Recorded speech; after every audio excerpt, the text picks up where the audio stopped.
devient entrepreneur mécène, c'est assez rassurant puisque quelque part on se dit que c'est un processus. On n'est pas mécène.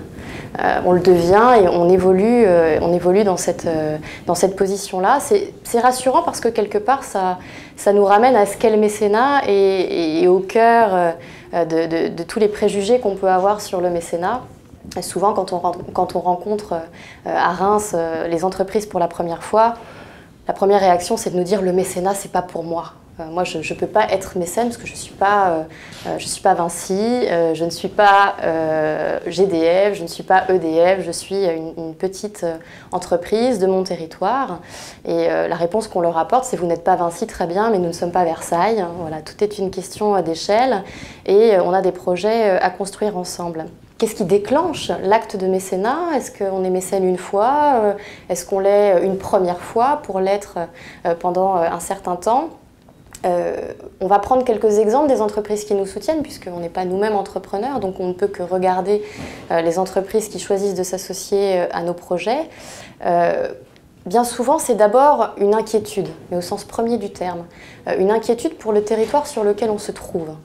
C'est se dire qu'on est une entreprise sur un territoire, qu'on a des salariés qui habitent sur ce territoire, qu'on a des fournisseurs et des clients qui sont eux-mêmes sur ce territoire et qu'on a une sorte de responsabilité à participer à ce que ce territoire se développe et à ce que son attractivité soit plus grande, puisque l'entreprise en bénéficiera.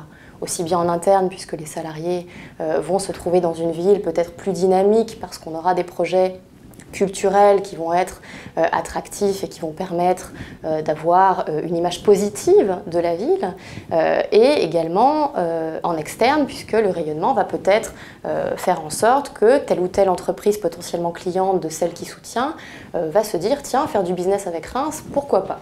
La deuxième notion qui est importante, c'est celle d'engagement, c'est la volonté de devenir acteur. Et ça rejoint la première, mais on va être acteur de son territoire. Et c'est là qu'on s'intéresse à ce que nous, on a aimé appeler le mécénat de proximité, c'est-à-dire qu'on va vraiment être dans une logique de mécénat territorial où l'entrepreneur qui va devenir mécène va s'associer à ce qui est près de chez lui. Donc on va proposer des projets qui vont être des projets phares, comme ont pu l'être les 800 ans de la cathédrale, mais aussi des projets de moindre ampleur. On a par exemple eu des mécènes sur des ateliers de la culture qui se déroulent dans les quartiers, qui ont pour objectif de faire participer les populations des quartiers à des ateliers de découverte artistique, où là on est dans une autre échelle encore et où on va permettre aux entrepreneurs de s'engager et participer à un projet qui leur parle. C'est ça l'idée, c'est d'être toujours sur quelque chose qui est porteur de sens, à la fois pour l'entreprise et pour le projet qui est soutenu.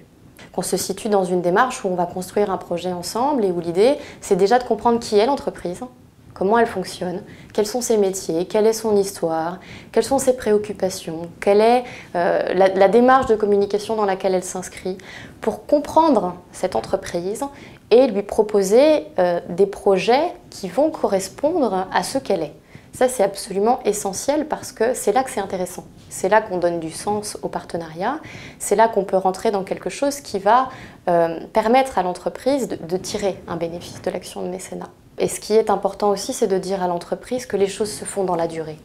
On va apprendre à se connaître, les institutions vont apprendre à se connaître. Quand on est une collectivité, par exemple, on a des calendriers qui sont extrêmement différents de ceux des entreprises. C'est quelque chose qui a besoin d'être entendu, d'être compris, d'être assumé par les deux partenaires.